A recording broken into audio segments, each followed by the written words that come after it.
본 방송에서 제공하는 투자 정보는 투자 판단에 대한 조언입니다. 방송에서 제공하는 주식의 가치, 가격 상승 및 가격 하락에 대해서는 방송사에서 보장하지 않습니다. 헤드라인 뉴스입니다. 뉴욕 증시에서 주요 지수는 미국의 기준금리 인상 전망 강화에 국채금리가 상승한 영향으로 내렸습니다. 뉴욕 증권거래소에서 다우존스 지수는 전장보다 0.67% 하락한 24,797.78에 거래를 마쳤습니다. S&P 500 지수는 전장보다 0.55% 내린 2,701.33에 기술주 중심의 나스닥 지수도 0.22% 떨어진 7,218.23에 장을 마감했습니다. 미국의 지난 1월 기존 주택 판매는 두 달째 감소했습니다. 주택 공급 부족과 이에 따른 가격 상승으로 수요가 감소한 것으로 풀이됩니다. 전미부동산중개인협회는 1월 기존 주택 판매가 전월 대비 3.2% 감소한 538만 채로 집계됐다고 발표했습니다. 월스트리트저널 전문가들의 전망치는 0.7% 늘어난 561만 채였습니다. 미국의 2월 제조업 업황은 40개월 내 최고치 수준으로 올랐습니다. 정보 제공업체 IHS 마켓에 따르면 2월 미 제조업 구매 관리자 지수 PMI 속보치는 전월의 55.5에서 55.9로 올랐습니다. 이는 2014년 10월 이후 40개월 만에 가장 높은 수준입니다. 금융시장의 예상치는 55.3이었습니다. 국제유가는 소폭 하락했습니다. 뉴욕 상업거래소에서 4월 인도분 서부 텍사스산 원유는 전날보다 배럴당 11센트 내린 61달러 68센트에 거래를 마쳤습니다. 지난주 미국의 원유 재고가 증가했을 것이라는 추산과 달러화 강세가 유가 하락 요인으로 작용했습니다.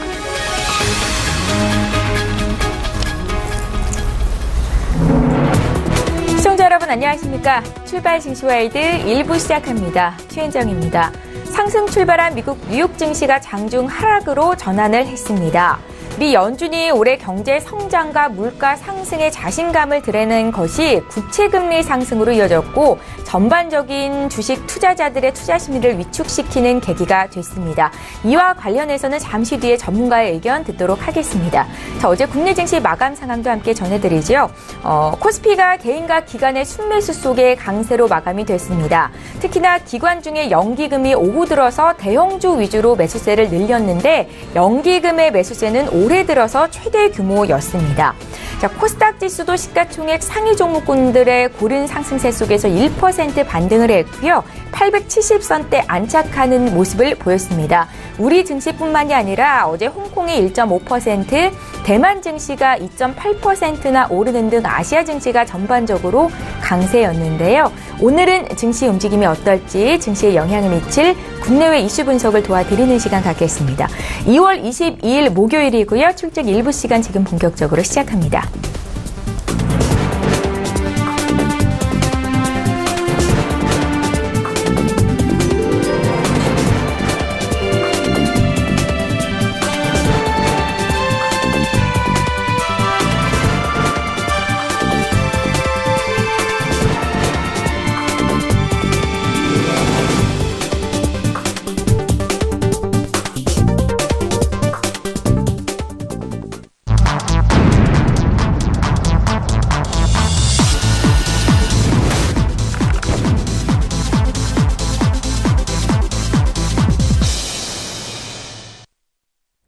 예, 시장의 중심이 되는 이슈 분석해드리는 시간입니다. 글로벌 시시각각 시간이고요. 오늘은 헌터스 경제연구소의 김진석 소장 모시고 자세한 이야기 듣겠습니다. 선생님 안녕하세요. 안녕하세요.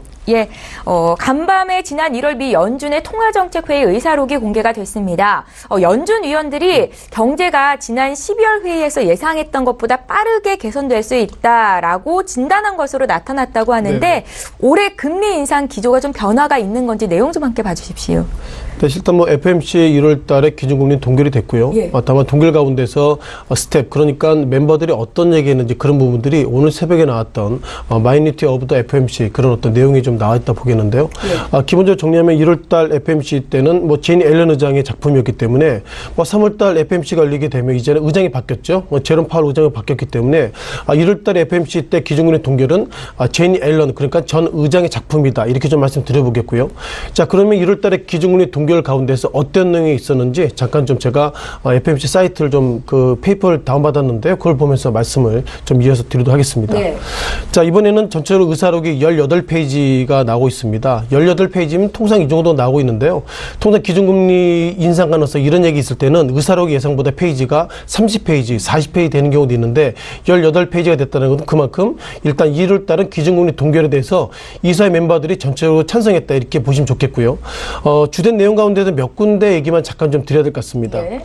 자, 보신 것처럼 FOMC 때 기본적으로 아까 말씀하셨던 것처럼 작년 12월 달에는 미국 경제가 좋아지고 있다 이런 부분들을 평가하고 있고요. 다만 그 가운데 가장 좋았던 것들이 노동시장이 여전히 좋아지고 있다는 것이고요. 그리고 보시는 것처럼 경제활동도 앞서 가끔 강조드렸지만 솔리드 레이트, 즉 견조한 상승을 지난 12월에 넘어서 1월 달도 보여주고 있다. 이런 부분들이 기본적인 특징 같습니다. 다만 여기서 중심적으로 보셔야 할 것이 이런 부분인데요. 개인 인플리먼트, 그리고 어떻게 보면 고용률이 좋아지고 있고, 그리고 가계 소비도 좋아지고 있고, 또한 비즈니스 어떤 소비세 인하 등 이런 걸 통해서 정치 경제 사회들이 상당히 좋아지고 있다는 부분을 가지고 있는데요. 지금 들어서 약간 좀 이견을 좀 달리하고 있습니다. 어떤 이견을 달리하고 있냐면요. unemployment rate has stayed low. 그러니까 실업률이 적어지고 있다고 얘기하고 있는데요. 이 단어가 상당히 의미가 있습니다. 작년 같은 경우에는 기준금리가 인상할 때마다 주가는 상당히 변동성을 그렇게 크게 보이고 있지 않았는데 올해 들어서 미국이 기준금리 인상할 때 인상 코멘트가 있을 때마다 미국 증시가 변동이 됐고요. 예. 기준금리가 인상이 된다면 전제 조건이 지금 강조드렸던 것처럼 어떻게 보면 실업률이 낮아지고 있기 때문에 실업률이 낮아지고 있어? 그럼 미국 경제는 좋아지기 때문에 이제는 기준금리를 올릴 수 있어. 그런 부분들이 여기서 기본적인 단초가 되고 있다는 말씀 드려보겠고요. 자, 그러면 이제 지금 이 페이퍼를 다시 한번 봐야 될 것 같습니다. 자, 이 페이퍼는 며칠 안 됐습니다. 2월 5일이죠. 어떻게 보면 1월 달 FOMC 때는 제니 앨런 의장이 얘기했기 때문에 이제는 새로운 연준 의장인 제롬 파월 의장이 어떤 코멘트 했는지 그런 부분들을 우리가 또 주의 깊게 보시면 좋겠고요. 아시는 것처럼 연준 의장은 임기가 4년입니다. 그러니까 앞으로 4년 동안 기본적으로 월가에서는 올해 2번 때론 3번 정도 올리겠다는데 제롬 파월은 이번에 어떻게 보면 연준 의장 취임 수락 페이퍼에서 어떤 내용이 있는지 잠깐 좀 보셔야 될 것 같습니다. 자, 기본적으로 A short time ago라는 표현을 썼죠. 그러니까 1월 말에 내가 연준 의장이 됐다. 그런 부분들을 강조하는 부분인 것 같고요. 그리고 기본적으로는 여러 가지로 위임을 받았다는 평가를 가지고 있는데 이런 단어가 써야 될 것 같습니다. 앞서 보셨던 그 맥과 비슷하죠.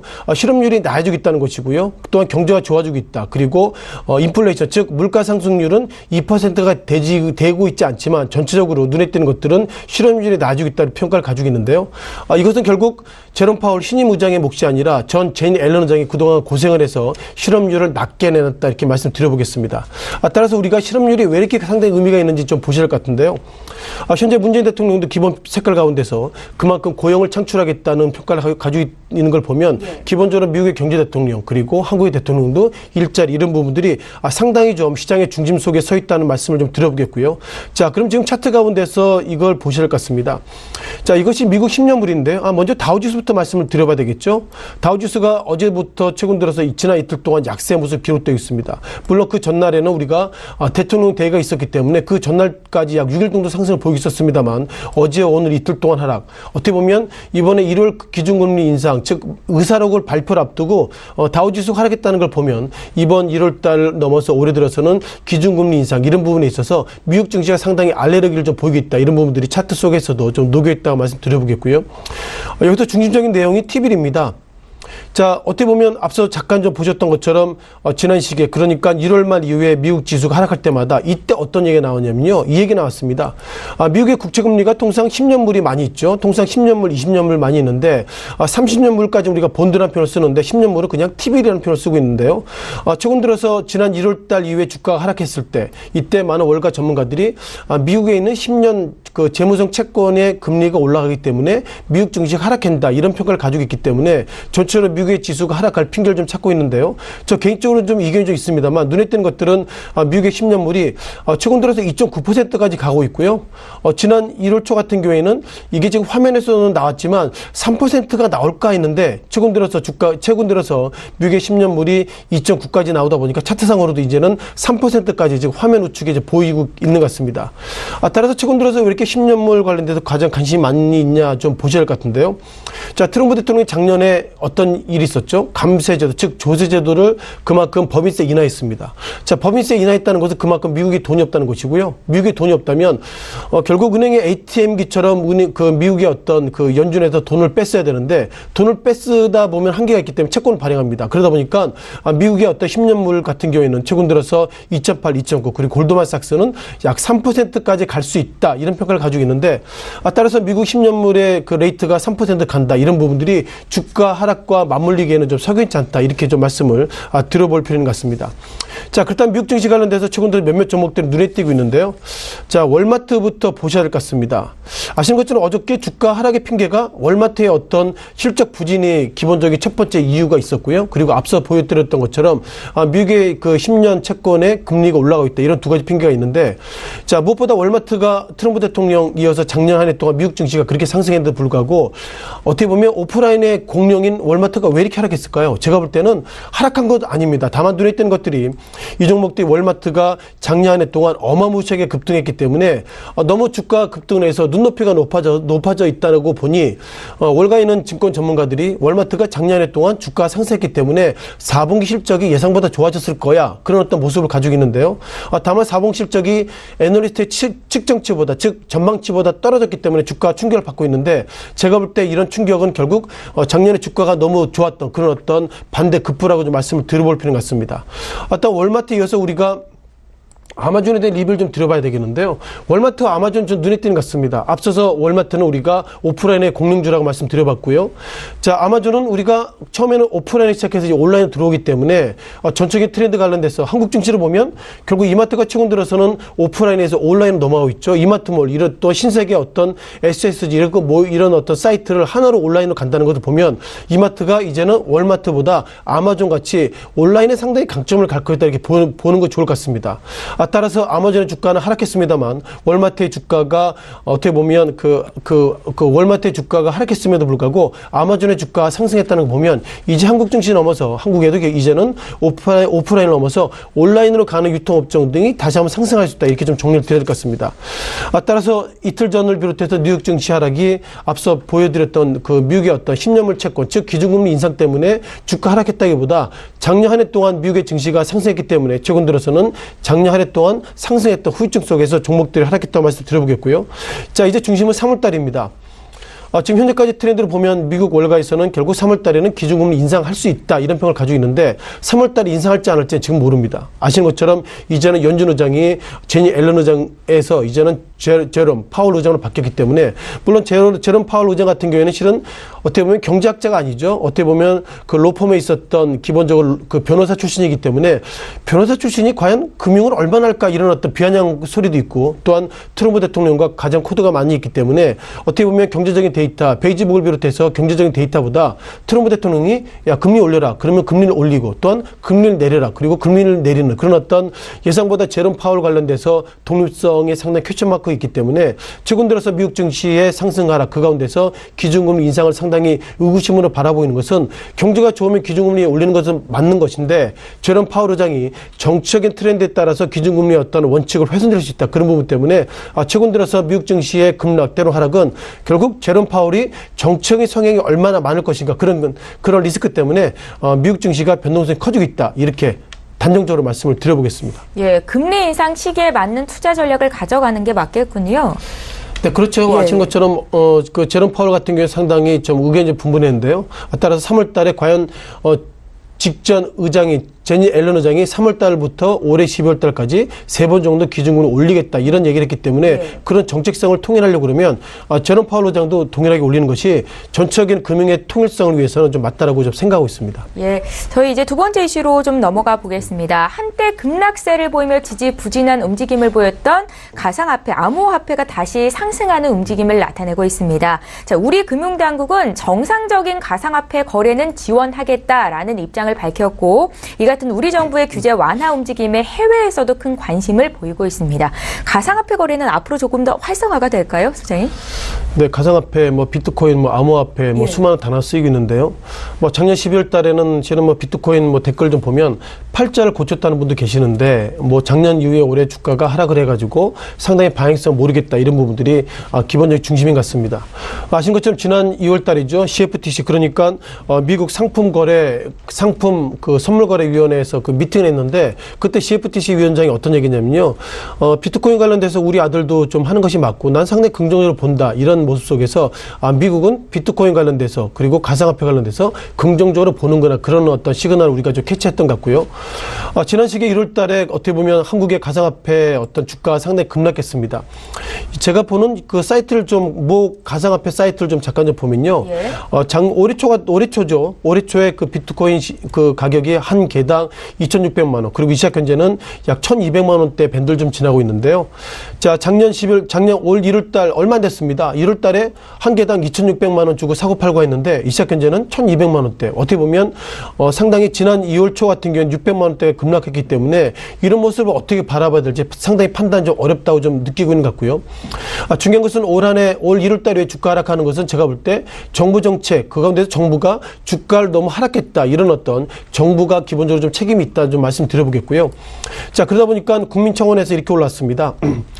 정부는 국민들에게 단 한 번이라도 행복한 꿈을 꾸게 해준 적 있습니까? 이런 국민청원 사이트가 있었고요. 이 당시에 지난 2017년 12월 28일부터 1월 27일까지 22만 8천 명이 이거 청원해달라, 답을 달라 이런 어떤 기사가 있었고요. 다만 정부가 2월 14일에 답을 했습니다. 답의 주된 내용은 이것입니다. 비트코인을 부정적으로 보는 것이 아니라 이것을 제도화하겠다 이런 평가를 가지고 있어서 어쩌면 청와대에서도 비트코인 관련돼서 긍정적으로 보는 것은 아닌가 이런 평가를 가지고 있고요. 눈에 띄는 것들은 이 당시에 청원 참여자가 22만 명입니다. 이때 비트코인의 주가 하락했을 때 댓글 가운데서 이런 얘기 있었죠. 총선 때 보자. 그리고 어떤 댓글을 보면 모니터가 깨지는 모습도 보이고 있고, 그리고 어떤 집을 보면 집이 이렇게 문짝이 이렇게 부서지는 것을 보면서 이것이 실은 비트코인 관련돼서 비트코인의 가격이 하락하는 것은 하락하거나 상승하는 것은 맞지만, 정부 당국자의 입장 때문에 상당히 이런 곤혹스러운 모습이 있어서 예상보다 이런 부분들이 현재 문재인 대통령 관련돼서 부담이 있는 것은 아닌가 이런 좀 말씀을 드려보겠습니다. 네. 자, 그러다 보니까 지난 2월 14일 관련돼서 정부가 이런저런 얘기 가운데서 앞서서 지금 잠깐 좀 이렇게 청와대 대변을 통해서 얘기가 있었는데 주된 내용은 법 테두리 내에서 거래를 투명하겠다. 그리고 이런 부분들을 최우선 과제로 하겠다는 얘기가 있어서 기본적으로 한국 정부의 당국자 입장에서도 긍정적으로 보는 시그널을 좀 보이겠다고 보겠고요. 또한 금융감독원장이 어제도 좀 이상한 코멘트 했습니다. 지난 12월 달에 금융감독원장이 어떤 얘기냐면요. 자, 비트코인의 가격이 하락할 것이다. 이것을 내기를 걸겠다. 이런 평가를 가지고 있었는데 그렇게 얘기했던 당사자가 어제는 비트코인 관련돼서 정상적인 거래를 지원하겠다는 얘기하고 있고요.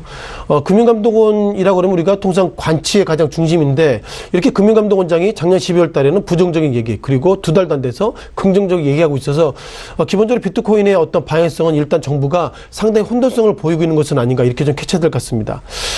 따라서 짧게 좀 말씀드려봐야 되겠는데요. 네. 기본적으로 우리가 6.13 이제 지방선거가 있기 때문에 어쩌면 비트코인 하셨던 분들이 정부가 비트코인 관련돼서 좀 약간 좀 6.13 대책을 앞두고 좀 너무 유화제초를 보이고 있는 것은 아닌가 이런 평가를 가지고 있기 때문에 전체적으로 이 시각 현재 비트코인의 시세가 1,200만 원대 가고 있지만 금융감독원장이 어저께 얘기하고 나서 비트코인 시세가 좀 밀려 있었죠. 따라서 전체적인 틀거리를 보면 비트코인 관련돼서는 어쨌든 6월 13일 과연 이번에 그 지방선거 관련돼서 어떤 입장이 정했는지 몰라도 6월 13일 이전 이후와 좀 구분될 것 같고요. 따라서 6월 13일 즉 지방선거 이후에 정부가 다시 한번 비트코인 관련돼서 부정적인 얘기를 하게 된다면 정부가 모든 책임은 실은 정부가 져야 한다 이렇게 말씀드려보겠습니다. 따라서 비트코인이 최근 들어서 600만 원대부터 다시 한번 1,200만 원대가 올라갔는데 지금 오른 모습 속에서 올해 초 같은 경우는 2,400만 원, 500만 원대까지 올라갔다 학수 효과가 있어서 비트코인의 시세 최근 들어서는 몇몇 페이퍼를 보면 아직까지도 정부의 입장이 정확하게 정해지고 있지 않기 때문에 조금만 좀 이득을 보면 좀 파는 것이 맞지 않겠냐 그런 시각이 저도 제시해 드려야 될 것 같고요. 따라서 비트코인의 방향성 어느 누구도 모른다 이렇게 정리 드리는 것이 좀 더 적절한 답이 아닐까 이렇게 판단하고 있습니다. 예, 가상화폐에 대한 금융당국의 정확한 방향성이 아직 정해진 건 아니다라는 관점으로 말씀을 해주셨습니다. 증시에 영향을 미칠 이슈 분석을 도와드렸고요. 지금까지 헌터스 경제연구소의 김진석 소장과 함께했습니다. 말씀 잘 들었습니다. 네, 고맙습니다.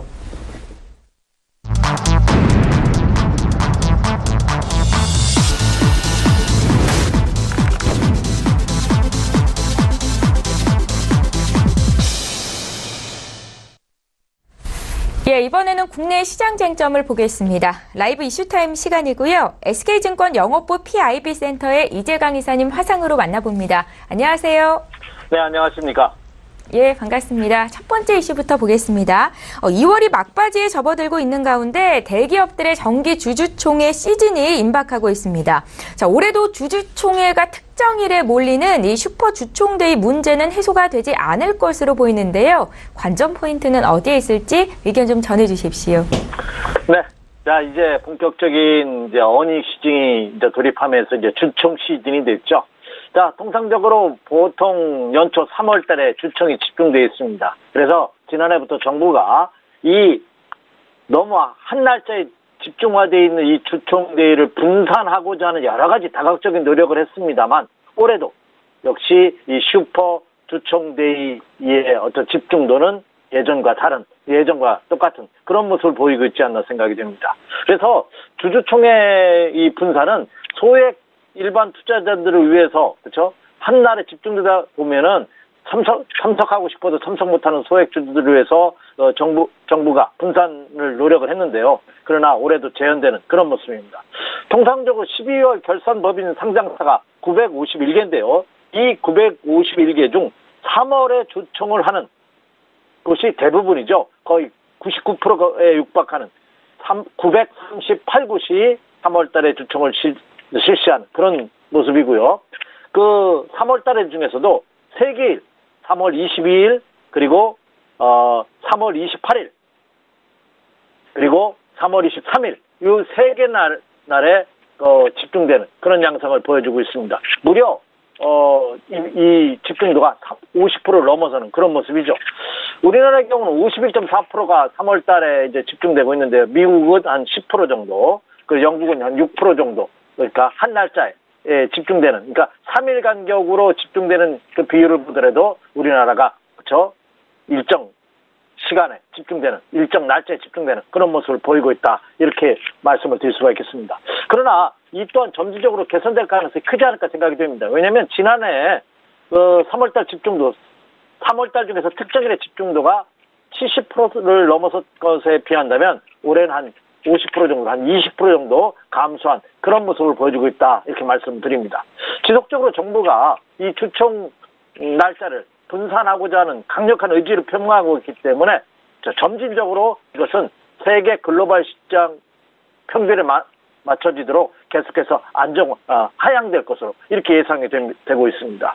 특히 슈퍼주총대회의 그 주총회를 실시할 경우에는 정부가 그 회사로부터 그 사유서를 신고하게끔 하고 있고요. 그리고 자율 분산 프로그램을 실시할 경우에는 인센티브를 제공하겠다 하는 것이 정부의 방침이라고 본다면 각 대기업을 포함한 중소기업, 상장기업들이 주총 시 대의를 분산할 가능성은 한층 더 높아지고 있는 그런 모습이다. 이렇게 말씀을 드릴 수가 있겠습니다. 따라서 그 점을 생각해 본다면 앞으로도 이제 이 주총 대의가 한날에 집중돼서 투자자들이 가고 싶어도 가지 못하는 그런 것은 상당히 해소될 가능성이 높다. 이 또한 주식시장이 긍정적으로 전환할 가능성이 높다. 이렇게 말씀을 드립니다. 예, 잘 알겠습니다. 이제 두 번째 이슈 보겠습니다. 화장품 제조 판매사인 한국콜마가 CJ 헬스케어를 인수합니다. 어제 한국콜마의 주가 흐름을 보면 시장은 이게 시너지 효과가 클 것이다 라고 분석을 하고 있는 것 같은데요. 투자자들이 알아둬야 할 득과 실에 대한 의견 좀 말씀해 주십시오. 네, 전일장에서 가장 큰 이슈라면은 한국콜마가 CJ 헬스케어를 인수한다는 소식이었죠. 야, 참, 이 인수 가격이 무려 1조 3천억이나 된다고 합니다. 한국 콜마의 전체 매출이 6천억 원대인 점을 감안해 본다면, 그렇죠? 예. 새우가 고래를 먹었다는 표현은 너무 극단적이라 할지라도, 그렇죠?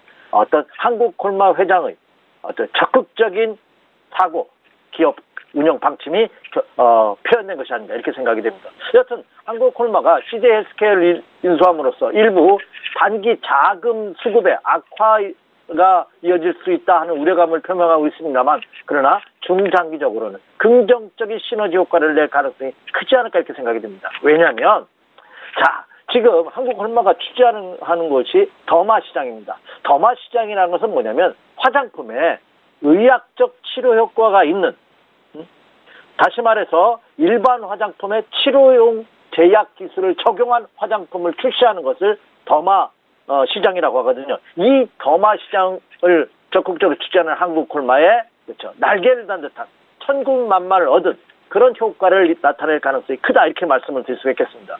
따라서 CJ 헬스케어가 보유하고 있는 제약 기술에 대한 노하우가 접목된다면, 그렇죠, 한국 콜마에는 큰 기여를, 시너지 효과를 기대할 수 있지 않나 이렇게 생각이 되고 있습니다. 그렇다고 본다면 한국 콜마에는 단기적으로는 출렁거릴 수 있습니다. 어제장에서도 큰 폭의 상승을 보이다가 상승폭이 현격하게 둔화되는 그런 모습을 보였죠. 항상 마찬가지입니다. 어떤 강력한 호재성 재료가 나온다면 그 재료가, 그렇죠, 일시적으로 적용되는 과거의 전례를 본다 하더라도 어제장은 당연한 것이고요. 한국 콜마는 중장기적으로 긍정적인 시너지 효과를 낳을 가능성이 높겠고요. 그렇다면 이 더마 시장은 기존 양대 시장을 구축하고 있는 LG 생활건강이라든지 아모레퍼시픽 같은 이 거대 업체와 충분한 경쟁력을 확보할 수 있을 것으로 예상된다 이렇게 말씀드립니다. 그리고 이 한국콜마의 1조 3천억이나 되는 어마어마한 자금으로 양도를 한 CJ그룹도 자금의 숨통이 트이는, 그래서 오히려 CJ그룹에서도 그룹 차원의 구조적 재편 작업이 활발하게 이루어질 가능성이 높지 않을까 생각이 됩니다. 이번에 헬스케어 매각으로 확보한 현금을 가지고 CJ그룹에서 중점적으로 추진하고 있는 식품이라든지 바이오 산업에 적극적으로 집중함으로써 이쪽의 시너지 효과 또한 나타날 가능성이 높기 때문에 이번 한국콜마의 CJ 헬스케어 인수는 서로 양사가 서로 윈윈하는 그런 아주 전형적인 전략으로 평가받고 있다 이렇게 말씀을 드립니다. 한국콜마에도 CJ그룹에도 호재성 뉴스다라는 관점에서 말씀을 주셨고요. 이제 마지막으로 오늘장 투자 전략 듣겠습니다, 이사님. 예, 전화가 지금 끊어졌나요? 다시 한번 연결을 해보도록 하겠습니다. 저희 라이브 이슈타임 시간 계속 이어지고 있습니다. 전문가와 함께 증시에 영향을 미칠 이슈 분석을 도와드리고 있는데요. 이제 오늘장 투자 전략을 들어볼 시간이겠죠. 먼저 두 가지 이슈를 좀 봤습니다. 슈퍼 주총데이가 다가오고 있는데 관전 포인트 어디에 두면 좋을지를 여쭤봤고요. 또 한국콜마가 CJ 헬스케어를 인수하게 됩니다. 한국콜마에는 CJ그룹에는 어떤 효과가 있을지를 질문했는데 양사에 모두 호재가 될 것이다 라고 말씀을 하셨죠. 연결이 돼 계실까요? 다시 한번 연결을 해보겠습니다. 안녕하세요. 네, 여보세요? 예, 이사님. 오늘장 투자 전략 좀 듣겠습니다. 전화가 끊겼네요, 갑자기. 예. 네네. 중요한 사항을 앞두고 있는 시점에서. 자, 말씀하신 것이 오늘의 투자 전략이죠. 자, 이제 2월 달도 하순으로 접어들고 있습니다. 여전히 시장은 상당히 어려운 모습이에요. 지금 투자자들이 가장 궁금해하시는 것이 과연 여기서 조정을 마무리하고 추가적인 상승을 할지, 아니면 자 이제 급락했다는 자율적인 반등의 모습을 보이고 다시 하락 반전하면서 직전 저점이 붕괴되면서 다시 본격적인 조정으로 이어질지, 이것이 여러분 가장 궁금하실 겁니다. 저 또한 그 결과를 여러분에게 자신 있게 말씀드릴 수는 없어요. 왜냐하면 저는 고점과 저점을 여러분에게 제시해드릴 그런 능력과 자신감은 없습니다. 다만 현재의 시장 상황이 여러분이 주식 투자하셔도 충분한 수익을 낼 수 있는 상승 기조인지 하락 기조인지는 여러분에게 자신 있게 말씀드릴 수 있다는 점입니다. 이것은 잠시 후에 다시 한번 정리해 드리고요. 자, 그렇다면 지금 장을 투자해야 되는지 투자하면 안 되는지 우리가 그것을 알기 위해서 사전에 분석해야 할 기초 자료가 있겠죠. 그 대표적인 것이 원달러 환율 동향입니다. 그래도 다행스러운 것은 어제 원달러 환율 동향이 2원 70전 상승 가운데 1076원으로 1070원대에서 안정적인 모습을 보이고 있다는 점이 그나마 다행입니다. 원달러 환율 동향은 앞서서도 강조해드린 바와 같이 1050원에서 1100원 사이에서만 움직여준다면 긍정적으로 시장에 영향을 미칠 가능성이 없다 이렇게 말씀드립니다. 자, 그리고 또 하나, 지금 전 세계 글로벌 시장을 지난 1월 말부터 2월 초에 급락으로 이끌었던 것이 미국의 금리 인상 가능성 때문에 그렇습니다. 그만큼 경기가 좋다는 얘기죠. 자, 지금 미국에서는 FOMC 회의가 열리고 있고요. FOMC 회의에 의사록이 지금 공개가 됐습니다. 의사록이 오늘 새벽에 FOMC 의사록이 공개가 됐는데 미국 시장이 장중 내내 상승하다가 장 막판 무렵에 FOMC 의사록이 공개된 이후 주가가 급락하는 그런 모습을 보였습니다. 왜 그러냐면 그 이유를 보면 의사록이 공개됨에 따라 미국 금리 상승이 현실화, 가시화되고 있다. 그로 인해서 상승하던 주가가 하락 반전하는 그런 모습을 보였죠. 미국 금리 인상이 이제는 3차례가 아니라 4차례까지도 인상할 수 있다 하는 우려감이 대두된 그런 모습입니다. 그로 인해서 10년 만기 미국 국채 선물이 2.95%까지 급등하는 지난 2013년 이후 5년여 만에 2.9%대를 뛰어넘는 그런 금리가 고공행진을 보임으로써 이 또한 주가에 악영향을 끼치는 그런 모습이다. 이렇게 말씀드립니다. 앞서서도 제가 이 시간을 통해서 미국 10년 만기 국채금리가 3%대를 진입하느냐의 여부가 퀘션마크 관건이다 하는 말씀 드렸는데 계속해서 체크해 주시기 바랍니다. 이렇게 말씀을 드립니다. 자, 그렇다고 본다면 자, 이번에 FOMC 의사록에서 공개가 예상되는 것 같이 많은 페드의 중앙은행의 의원들은 미국 경기가 호조세를 보이고 있고 그리고 그동안 우려했던 물가 상승이 목표치 2%대에 근접하고 있다는 확신감을 줌으로써 추가 금리 인상을 강력하게 어필하는 그런 멘트를 내놨습니다. 물론 일부 필라델피아 그 연은 총재죠. 패트릭 하커 같은 분은 여전히 올해 한 2차례 정도 금리 인상이 적절하다 하는 약간 비둘기파적인 의견을 제시하고 있고 또 미니애폴리스 연은 총재도 역시 그런 그러니까 물가 상승률을 확인하고 나서 그때 금리 결정을 해도 늦지 않는다는 다소 비둘기파적인 금리 추가 인상에 대해서 약간 보수적인 의견을 제시하는 연준 총재들도 있었습니다만 그러나 전반적인 분위기가 금리 인상의 가능성을 어필하고 있다. 그로 인해서 주가가 하락하는 그런 모습을 보였다는 점입니다. 물론 자 오늘 밤에도 시장에 대해서 약간 매파적인 시각을 갖고 있는 뉴욕 연방은행 총재를 포함해서 샌프란시스코 총재들이 오늘과 내일 사이 계속해서 연설을 합니다. 과연 그 연설이 어떻게 시장에 반영하는지도 계속해서 체크해봐야 되지 않나 이렇게 생각이 되고 또 중요한 것은 자 이달 28일입니다. 다음 주죠. FOMC 16대 의장을 맡으신 파월 의장의 연설이 있습니다. 과연 미국의 경제 대통령이 할 수 있는 이 파월 의장이 2018년도 미국 통화정책을 어떻게 이끌고 갈지 28일 파월 의장의 입에 세계의 관심이 집중되고 있는 것이 사실이다 이렇게 말씀드리죠. 그래서 다음 주 28일 날 파월 의장의 연설을 어떤 내용이 담고 있는지 그때까지는 시장은 소강면을 보일 가능성이 높다 이렇게 말씀드립니다. 그리고 오늘 밤과 내일부터 FOMC 회의가 열리죠. 이 회의 이후에 또 나오는 코멘트 계속해서 이번 주와 다음 주 초까지는 면밀한 검토가 필요하다 이렇게 말씀드립니다. 자 그렇다면 오늘을 포함한 이번 주 투자 전략 살펴드리죠. 이미 여러 차례 강조해드린 바가 주식시장은 항상 상승하는 것이 아닙니다. 주식시장에서 수익을 내기 위해서는 어떻게 하냐? 상승할 때만 진입해야 되는 것이 원칙입니다. 그렇다고 본다면 지금은 말씀드렸다시피 방향성을 아직까지 가름할 수 없는 이것이 상승장으로 갈지 아니면 하락장으로 다시 한번 조정에 들어갈지를 판단하기 어려운 장이라는 겁니다. 그 장은 제가 보기에는 크게 보면은 3월 8일 날 3월 쿼드러플 칭데이 선물 옵션이 만기가 되는 3월 8일 및 이전에 결정될 가능성이 굉장히 큽니다. 빠르면 다음 주, 늦어는 다다음 주 초점 정도에서는 대략적인 시장의 윤곽이 나타날 가능성이 크기 때문에 결론적으로 말씀드리자면 그때까지 좀 참고 기다리자 이렇게 말씀을 드립니다. 물론 지금 장은 하락할 때 쫓아가면서 매도할 필요는 없다는 말씀 이미 드렸습니다. 하지만 상승할 때는 조금씩 현금화해서 지금은 현금 비중을 한 50% 정도 유지하는 그런 매매 전략이 요구되고 있다 이렇게 말씀을 드립니다. 자, 여러분 혹시 많은 애널리스트들이나 많은 전문가들이 투자 전략과 의견을 제시할 것입니다. 그런데 어떤 때는 괜찮습니다. 좀 중장기적으로 보유하시죠. 이렇게 하는 멘트가 있겠고요. 이거는 지금 적극적으로 한번 배팅에 들어가 보셔도 좋습니다 하는 적극적으로 멘트를 드릴 때가 있을 겁니다. 사실 매도하십시오 하는 말씀을 애널리스트들이 여러분에게 드리기에는 상당히 어렵습니다. 그렇다고 본다면 적극적으로 지금은 배팅 시점이 아니다 하는 것은 그런 말을 제외한 나머지들은 역시 쉬라든지 매도하라는 의견으로 여러분 판단하시면 좋지 않을까 생각이 됩니다. 그런 측면에서 본다면 지금은 현금 비중을 일정 부분 유지한 가운데 보수적인 투자 전략 그리고 시장에 적극적으로 투자하시는 분이라 할지라도 지금은 단기로 짧게 끊어진다는 이런 매매 전략으로 임하시는 그런 전략이 요구되고 있다. 이렇게 말씀을 드립니다. 예, 이사님께서는 여전히 현금 비중을 50% 정도 가져가는 게 옳다라고 다소 보수적인 관점으로 말씀을 하고 계십니다. SK증권 영업부 PIB센터의 이재강 이사와 함께했습니다. 말씀 잘 들었습니다. 네, 감사합니다.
예, 선재 트레이더의 선물 하이킥 시간입니다. 선재 트레이더 오늘도 화상으로 연결해 보겠습니다. 안녕하세요. 네, 안녕하십니까. 예, 반갑습니다. 오늘도 국내 네. 선물 시장 투자 전략부터 여쭤볼 텐데요. 미국 증시가 장 막판 들어서 하락 전환이 됐는데 야간 선물을 보니까 국내 쪽은 소폭 올랐더라고요. 어떤 전략을 네. 짜볼까요? 네, 우선은 미국 장들은 우선 추세 저항에서 아래 구간 지지력까지 약간 더 밀린 상태다 이렇게 보시면 되고요. 앞으로는 전반적으로 이 구간들 잘 지지가 되는지 계속적으로 테스트를 해보고 얘네들 지지가 확신이 들어야지 이런 구간들은 테스트를 윗 구간들은 할 수 있는 시점이라서 우선은 일봉상에서 좀 밀렸다 이렇게 보시면 되고요. 사실 생각보다 자고 일어난 이후에 FOMC 결과 이후에 변동성은 예상보다는 크지 않았다 이렇게 보고는 있습니다. 국내 선물은 여전히 그냥 어제도 말씀드렸겠지만 315 지수들 여전히 중심으로 보시고 보수적인 대응을 하고 말씀을 드렸었습니다. 그래서 아래 구간에서는 지지력의 매수 배팅, 그 다음에 위에서는 다시 매도 쪽으로 몰아넣는 315 지수 부분이 중심이다. 이 관점도 변화없고요. 자, 그렇다면 야간 선물 장에서도 315 지수까지만 지금 확인하라고 멈춰 있는 상태입니다. 자, 그렇다면 오늘 316 지수 저항에다가 312 지수까지 보합권을 그대로 열고요. 매수 매도 돌파보다는 아래 구간들 보합 구간에서 여전히 노는 횡보 여력들을 볼 생각을 하고 있습니다. 자, 그리고 이 구간들 매물대이기 때문에 315 지수에서 추가적인 공격적인 성향이 나오더라도 그걸 무턱대고 쫓아가는 매매는 아직은 좀 위험할 수 있다. 단기 상승 제약 저항들이 있을 가능성이 굉장히 높기 때문에 걔네들 마중 나가는 매매는 하지 마시라 이렇게 말씀드리겠고요. 장기적으로 보자면 이렇게 보고 있습니다. 저희가 최고가 매도에 최저가 매수를 정확하게 리딩을 해서 먹긴 했지만 이 구간들은 추가적인 그림들 아직 덜 찍은 구간들이기 때문에 295지수, 그 다음에 아래 구간들은 295지수들 여전히 그대로 열고 있고, 아직까지 달러 인덱스가 어제 그림으로 향방을 완전하게 결정한 건 아니라고 봅니다. 우리가 좀 이따 달러 인덱스 말씀드리겠지만, 이 추가적인 그림들 아직도 향방을 좀 더 지켜봐야 되는 입장이기 때문에 하루 데이 매매, 그 다음에 스윙 매매로 전략적으로 매매를 해가면서 얘네들 방향이 추가적인 상승이 맞는지 하락이 맞는지 좀 더 지켜봐야 되고요. 저희는 기본적으로 우선은 반등 시 매도 전략들 여전히 펼치는 걸 주력으로 하고 있고요. 이 구간들 저항을 막고 싸워보겠다는 거죠. 그리고 단지 우리가 리딩을 할 때 316지수 또 안착을 오늘 하기 어려울 수 있기 때문에 작은 구간들 저항을 예상하고 전략적으로 보합권 매매를 아직은 유지하면서 싸우겠다. 그리고 뭐 롱포 분들은 이러겠죠. 매수는 아래 구간 분할, 매도는 윗 구간 분할에, 롱포는 그렇게 큰 바운더를 결정해 놓으시고 20% 내외의 보합권 바운더리인데, 요즘 뭐 한 파동 자체가 거의 20핍 정도 나오는 굉장히 큰 파동들을 가지고 있습니다. 15핍에서 20핍 내외에, 그 다음에 여전히 긴 구간들, 보합권들 형성하고 있기 때문에 아직은 315지수 중심에다가 두고 보수적인 매매 전략들, 위아래가 실제적으로 나중에 위아래 치는 월물에서의 큰 진폭을 갖는다면 여전히 아직은 중심 지지력에 중심 구간 보합을 드는 상태이기 때문에 315지수 중심에다 두고 보수적인 대응 전략만 우선은 펼치자, 이렇게 말씀을 드리고 싶습니다. 이상입니다. 예, 시장은 미 연준의 FOMC 의사록 결과 이후를 기다렸었는데 생각보다 시장의 변동성이 크지는 않았다라고 판단을 하셨죠. 해외 선물 쪽 투자 전략은 어떻게 가져갈까요? 좀 간단하게 듣겠습니다. 네. 자, 유로 매도 쪽으로 빠진다고 말씀을 드렸고요. 그 다음에 달러 인덱스 90 지수는 확인하러 갈 거다 말씀드렸습니다. 그래서 이걸 며칠 전에 저번 주에 이렇게 그려놓은 거죠. 딱 그 자리에 온 거죠. 그래서 딱 그 자리 정도까지만 오는 그림으로 마감돼서 좀 실망이다. 자, 앞으로는 오늘은 반등 여력들이 있을 것 같고요. 대신 추세는 반등 시 매도 전략을 펼치는 게 좋을 거다, 이렇게 말씀을 드리고 싶습니다. 그래서 유로 달러는 우선 예상 저항들 1233.0, 우선은 빠진 구간들 예상 저항을 두고 전 저가들 막아내고 매도 쪽으로 싸워야 될 걸로 보이고요. 그 다음에 매도 홀딩을 저희는 갖고 있기 때문에 그분들은 그대로 익절을 잡고 홀딩하면 되겠지만, 추가적인 배팅을 하기에는 혼조세 양상들 좀 복잡한 매매가 될 거다, 이렇게 말씀을 드리겠습니다. 그래서 반등 시 매도, 그 다음에 아랫구간에서 쫓아간 것보다는 작은 반등 매수를 노리는, 그 다음에 추세는 완전히 일봉상에서 빠졌기 때문에 앞으로 반등하는 애들은 지속적으로 매도 관점들 좀 더 보시는 게 좋을 거다, 이렇게 말씀을 드리겠습니다. 자, 그 다음에 크루드 오일 좀 보겠습니다. 자, 크루드 오일 어제 저가에서 61.50, 그 다음에 70까지는 치겠는데 70 정착하는 그림들 없다, 50 때도 정착하지 못한다 말씀을 드렸습니다. 그래서 저희는 매수 전략을 펼쳤고요. 그 다음에 재매수에, 그 다음에 저녁 새벽에는 매도 전략 드리고 마무리 지었습니다. 그 다음에 걔네들은 61.20대까지 다시 되돌아가는 중심자리다. 61.20은 중심자리고 지표 기다리 전까지는 지속적으로 이 자리에 올 거다 말씀드렸습니다. 그래서 매수 배팅에 매도 전략으로 마감을 했고요.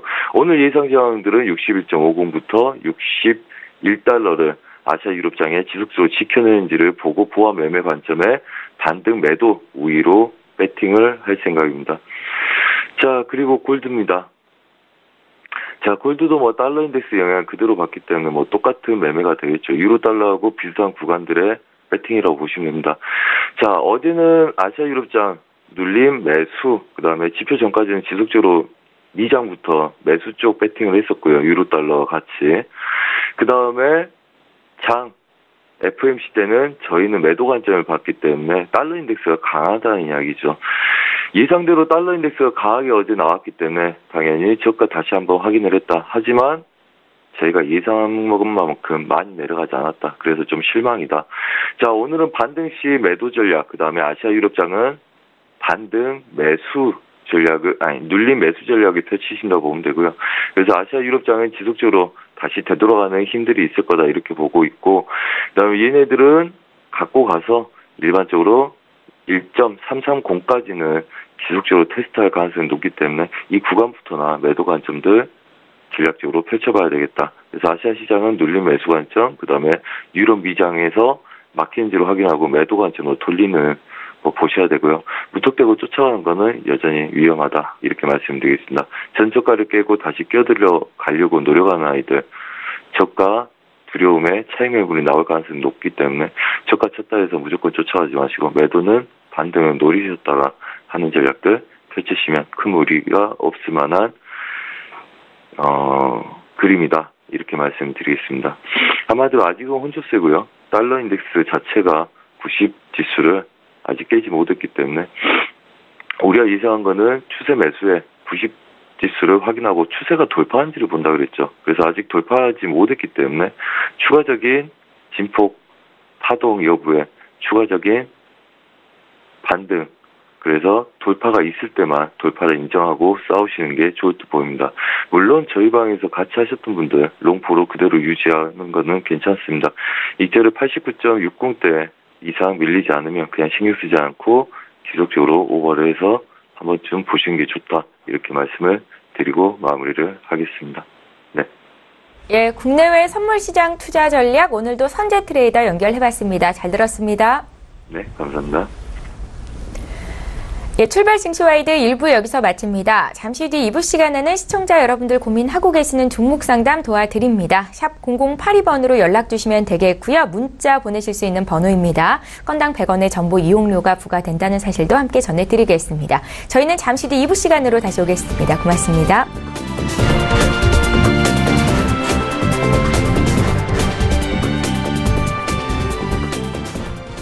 본 방송에서 제공하는 투자 정보는 투자 판단에 대한 조언입니다. 방송에서 제공하는 주식의 가치, 가격 상승 및 가격 하락에 대해서는 방송사에서 보장하지 않습니다.